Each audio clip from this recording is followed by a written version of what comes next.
Welcome to an all new episode of That JUCO Life. Been away for a while, but we're back. And our special latest guest right here is William Kondrat.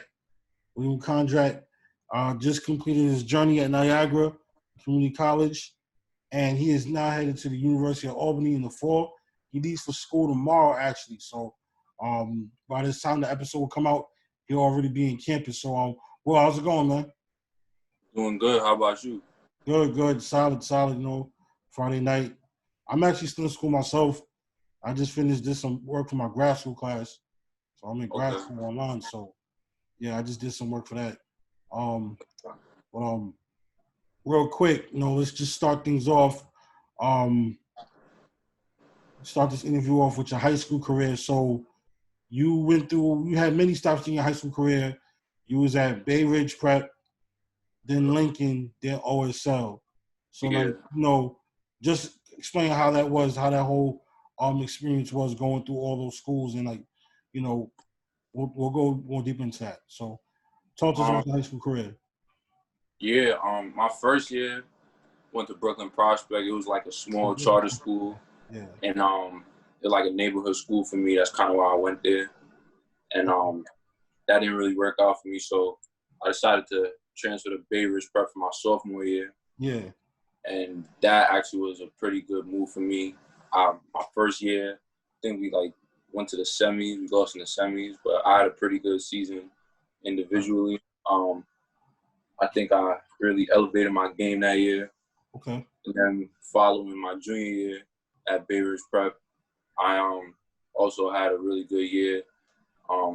I think we won the Yeah, we did win the PSAA championship, and then we lost in states. But those 2 years at Bay Ridge Prep were really good. And then I got recruited by Tiny and the rest of the Lincoln coaching staff to attend Lincoln. And you know what happened that year. We won everything. State, right? That was a good year. That was. And then I decided to do a prep year at OSL, and that was pretty good too. We also won the championship there. So yeah, I had a pretty rough high school career, but a lot of success though. All right, sounds great. So, just delving into you was around some good coaches during your high school career. So, let's talk about playing under Tiny at Lincoln. Transfer there, you playing well. Big piece of their city and state championship team. You wasn't the only big. I think Othello Smith. Yeah. He was on that team as well. He was playing with Clay Brown, Man, Kaheem Brown. Nah, Kaheem ain't played. He didn't play that yet. Nah, it was me, Clay, Man, Josiah, Mike Reed, Curtis, Othello. All right, I'm bugging. Kaheem Brown was the year before. Yeah. He graduated the year before. I'm bugging, bro. I'm bugging. My bad. I'm bugging. Yeah, I forgot because I was at both games. Yeah. I was at both championship games, 2016, 2017. So, you kind of, brought them to their first championship and then over a few years. Because the years before, they wasn't winning championships. Other schools was winning it. So, I think the last time they won a championship previously was 2013. Yeah. When it was a while. So it was a while. So you brought them back to the promised land, get that city chip, then you went and got the state chip. Yeah. And it's what was it like playing under Tiny? Tiny, he was a great coach. I really enjoyed playing under him. He really pushed me to just play my role. He really makes you good at whatever he wants you to do. He just gave me a role and he just said, yo, you want to play? You got to buy in. He really taught me the concept of just buying in on what the coaching staff wanted me to do. And that's just helped me just throughout my other schools, at Niagara, buying in. When I play for other coaches, just buy in on what they want you to do. And that really played a big part in my success. Yeah. Cool. How did you end up going to Niagara? Let's just talk about the recruiting process. What made you choose going to Niagara over some of the schools that were recruiting you while you was at OSL? Yeah. So at OSL, I had a couple Division II offers from Felicia and Clarion, a couple more. Like, but those mainly Felicia and Clarion were my two like Division II offers. Like, and I had a lot of junior colleges. And then it just took a while for me to decide, but I ended up choosing Niagara just because I just liked what Coach Beilein was doing over there. And Beilein, he seemed really interested in me. He really thought that I could really change the program and really be a big piece in the program, which I was. So I really thank Beilein for believing in me and just working with me through everything. Right, so, yeah. right. That's dope. Comes from that's a great coach right there, and Coach Beilein. So when you first got to campus, what was the culture shock like for you? Like, was it a culture shock, or was it? It was just different from the city, Like it was like I've been living in the city my whole life, and for me to just drive 7 hours away to Niagara Falls is just a big difference. Everything is just spaced out. There's not really much to do. Right. It's just it's just not much to do just to play basketball, really. So it really helped me focus on my craft and just really see what it took for me to really be the player I wanted to be. So, yeah. Right. All right. So you get to Niagara. We asked this question to all our guests. It's a fun question. So, who was the toughest player that you went up against at Niagara? Like, who was that player that kind of really, he may have killed you in a game, and you had to it woke you up oh, wow, this is what that JUCO life is about. Or was it a player that you went up against and he got the best of you and you got the best of him at the same time? So who was that player? It could be more than one. I remember at the showcase, a JUCO showcase in Texas. I think his name is I don't even know his name, but I know he committed to Georgia, and me and him were kind of matched up at the showcase. I don't know his name. I know he goes to Kilgore in Texas, or he went to Kilgore. Okay. I don't really know his name, but he was really tough. That was a matchup that I remember. He was a really tough matchup for me. So. Okay. Okay, so that player that you went up against was Tyron McMillan. Yeah, facts. Tyron McMillan. He okay. Cool. So yeah, he was tough. How about when you was at Niagara and you went up against other players in your conference or in my conference? Probably Amadou and Tyler Bourne. Those are the two real tough players. Tyler Bourne and Amadou Fofana. Those were the two players that really gave my team a tough time. Right. So those two, yeah, I'm gonna have to say those two. Okay. Shout out to Amadou. He committed to Canisius, and Tyler Bourne, shout out to him as well. He's headed to Clark Atlanta. So shout out to them both on the next journey. So talk about the academic aspect of JUCO. How was it? How did being in JUCO help you academically with finding your career path, your major, and stuff like that, and help you become a better student? When I went to Niagara, I did sports management, so that was kind of my field. Just staying, focused on the sports side of it, but also, doing the academics as well.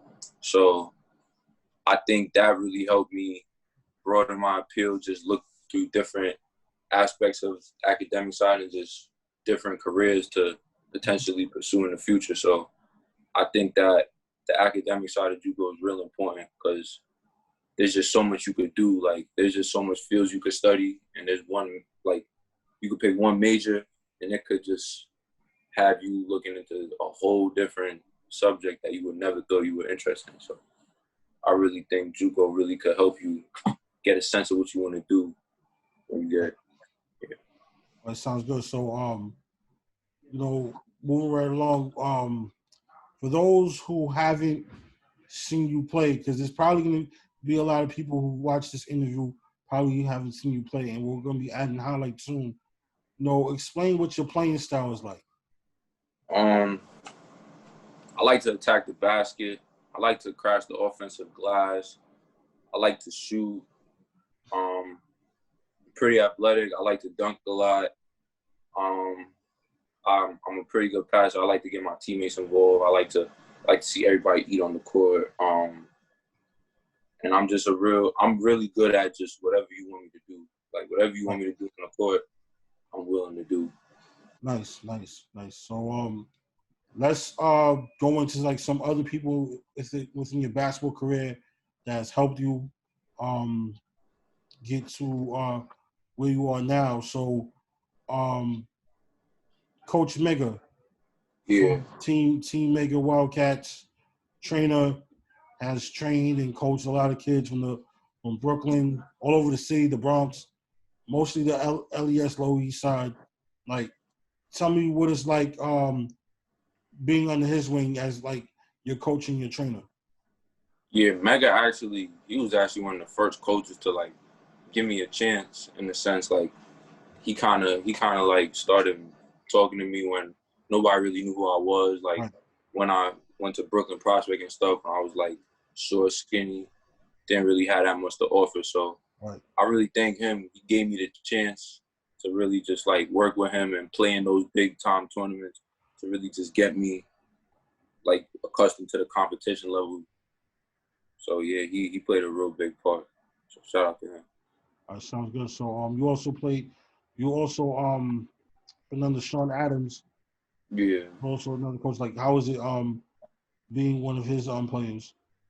Oh, Sean, he was actually the story I met him was kind of similar to Mega. I met Sean at Terminal 23 when it used to be open at a Right. workout, and then he just saw me playing it ever since then. Me and him have been in contact ever since. He got me playing in University of New York with him.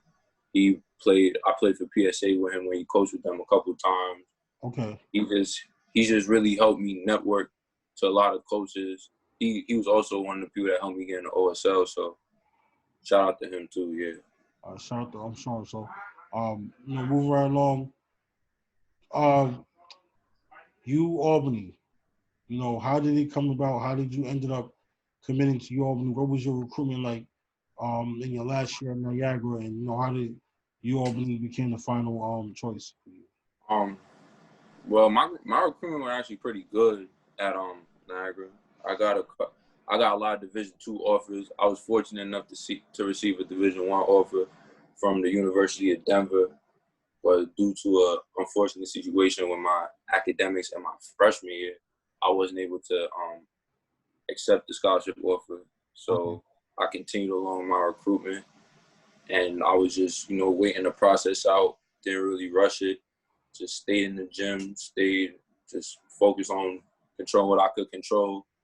And then one day, Albany called me, and it was kind of interesting how it went because I didn't really qualify for Division I at first, so they were kind of hesitant with me. But they the reason why I really chose them was because they really wanted to work with me. They offered that I could take a summer math class so I could get eligible, so I could commit there, and they even recommended me a class. So that's when I kind of knew they were the one where like, okay, like I can't qualify, but you're willing to work with me in order for me to get this. So Right. I kind of really took that into account, and that's one of the main reasons why I chose Albany because I really thought they were really invested in me. So yeah. Sounds awesome. So, COVID-19. During the COVID-19 pandemic, um, talk about how that affected your season and what you have been doing since then. Well, our season actually got cut short. We actually lost in the semifinals of our region, unfortunately. And then right after that, the COVID pandemic kicked in. So it didn't really affect our season, but it did affect, me getting in the gym and stuff and me going to like a lot of other showcases or workouts with college coaches. So I feel that it made a little short on my recruitment, but it also opened my eyes to see like, okay, this is what's going on. What can I do to still get working and still, improve my game? Like I can't just sit around all day, So I really it really helped me broaden my appeal and just put in more work, like be creative. That's awesome. So um, you're now going to be going into Albany. You're going to be leaving tonight. You know, like what have they said to you about COVID-19 protocols and how things are going to be? You know, like have they spoke to you like how what are you able to do? What are you able to do prior to when team practices come about? Like, Um, well, the first week they said we couldn't get in the gym, so they okay, said we can't get in the gym for the first week. So I think I'm gonna just do what I could, work out in my room. right, All my classes are online, so but yeah, the protocols are real strict because we want to have a season just like everybody else. So right, we have to take the right precautions in the COVID-19 pandemic. So I think like we can't go in the gym for like the first week, and like we don't really have that much practices going on because of it. But right.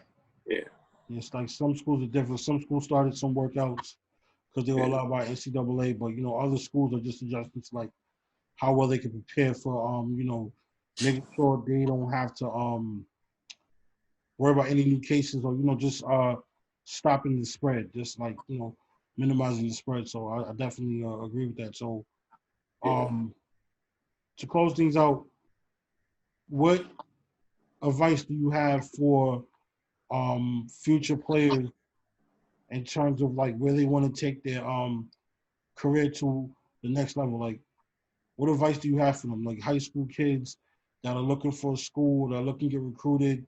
What if they're in a situation like, if they might not have the grades to qualify for D1, or they do have the grades to qualify, but they're not getting recruited enough. What's some advice that you can offer them as a Just JUCO product? never give up. Like JUCO is really a tough route. It's not for everybody, but I believe if you really want it and if you're really mentally ready to really pursue that challenge, I think that it would be really good for you going to a junior college. And just never give up. Just no matter what happens, anything can happen. Just never give up. If you really want it, just never give up. That's the main thing. Just that's what I just didn't quit. You just can't quit. I think that's the biggest part. You just have to really know what your goal is and just stay attached to the goal. You gotta fall in love with the goal. Well, Yeah. that sounds good. So, thanks again for being on this show today. This show will be up at a future future date. We're just going to discuss some further details once we start recording. But for William Kondrat, Jaquan Bowden, this is that JUCO life. Shout out to everybody who's been showing support to us, and we out. Peace.